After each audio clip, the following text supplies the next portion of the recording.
Homework disappears on a Tuesday. Not gradually, legally. One week it's due Thursday. The next week it's illegal for a teacher to assign it at all. No packet, no reading log, no finish this at home. A kid closes her backpack at 3:15, and that's it. The school day is over. In a way, it hasn't been for generations. For most families, the first few weeks feel like exactly what they expected, more time. A 10-year-old finishes dinner and just plays. A teenager gets to bed an hour earlier. Parents stop having the nightly argument about whether math actually got done. If you'd asked anyone a month in whether the ban was working, they'd have said yes. Look how much lighter everyone seems. They wouldn't be wrong. That relief is real. It's also smaller than people expect, because homework was never one thing. Research on it has always been messier than the folklore suggests.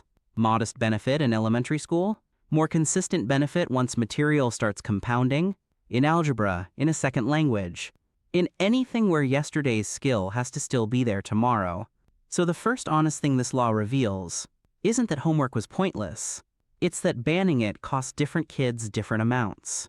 For a 7-year-old, it mostly just gives back an evening. For a 16-year-old, 3 chapters into a subject that builds on itself, it quietly removes the floor underneath tomorrow's lesson. That difference doesn't show up right away. It shows up in the classroom first, because someone still has to solve the problem. Homework used to solve for free, every night. How does a kid get enough repetition to actually hold on to what she learned that day? Before the ban, the answer was simple.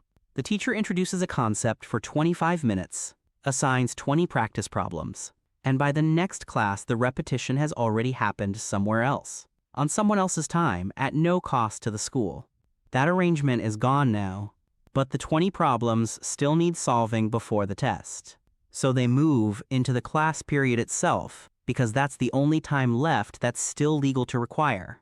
This is where the squeeze starts. A math teacher who used to explain a concept and send the practice home now has 50 minutes to do both. Multiply that across every subject, every day, and the arithmetic stops working. There are only so many minutes in a day, and homework had been quietly subsidizing most of them. Some teachers respond by cutting depth, fewer open-ended projects, fewer detours into why something works, more direct drilling, because drilling is the only thing that reliably fits into a fixed period with no take-home follow-up.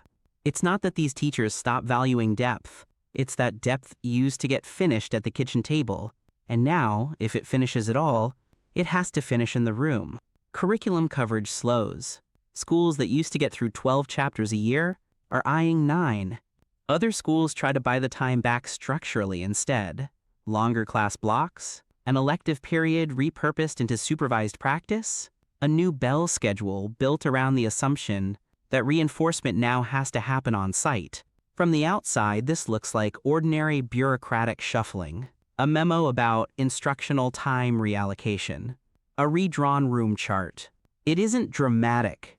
It's also exactly the kind of unglamorous adaptation that 6 months later quietly determines which schools kept their students roughly on pace and which didn't. And this is where the story stops being about class schedules and starts being about something else. Because not every family is waiting to find out how their school handles it.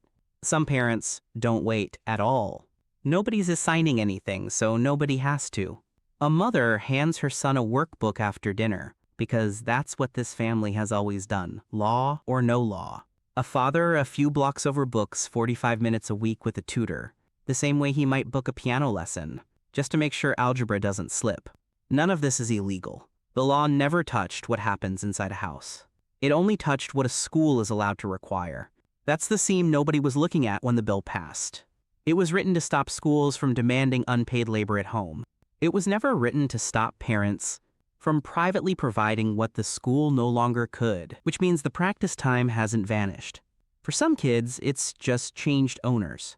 It used to come from the school, assigned equally, free, to every student in the room, whether that student's household had 45 spare dollars a week or 45 spare minutes. Now it comes from wherever a family can pull it from, and not every family can pull it from the same place. Picture 3 houses on the same street, 6 months in. In the first, a workbook appears on the kitchen table without a second thought. routine, unremarked, paid for out of a grocery budget that has room for it. In the second, a tutor is booked like a small, deliberate luxury, the kind of expense a household plans around, because the payoff feels worth it. In the third, the evening really is just free. No workbook, no tutor, not because anyone stopped caring, but because a parent working a second shift never had spare money or spare attention to redirect in the first place, and the law never asked anything of that house at all. 3 identical policies, 3 unremarkable choices, 3 completely different outcomes, and none of it visible yet in a single grade, a single test score, a single headline. Just ordinary decisions, compounding, one evening at a time. It takes about a semester before those separate, invisible choices start looking like a pattern instead of a coincidence. Roughly the lag built into anything measured by report cards and standardized tests. Long enough for a habit to solidify into a routine. Short enough that almost nobody's connected it back to the law yet.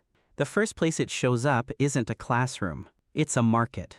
Somebody always turns absence into a product. Within months, enrichment workbooks appear in stores, looking almost identical to the packets teachers use to hand out for free. Same grade level leveling, same practice problem format, just repackaged for a parent to buy directly instead of a teacher to assign. Tutoring companies that used to pitch themselves as remedial help for struggling kids start pitching themselves as routine maintenance for kids who aren't struggling at all. The same shift gyms went through decades ago, from injury rehab to standing membership. Online practice platforms that used to be optional supplements quietly become, in a lot of households, the actual homework, just privately purchased instead of publicly assigned. None of this is coordinated.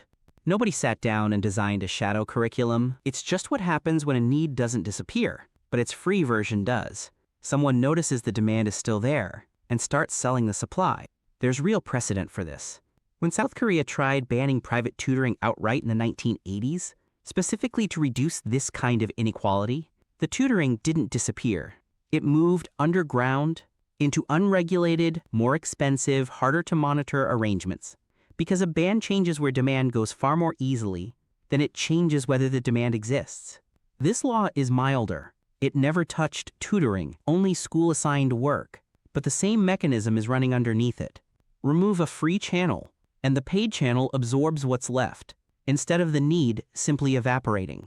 A year in, the practice time is still happening. It just costs money now, for the households that can spend it. This is the point where the gap stops being invisible.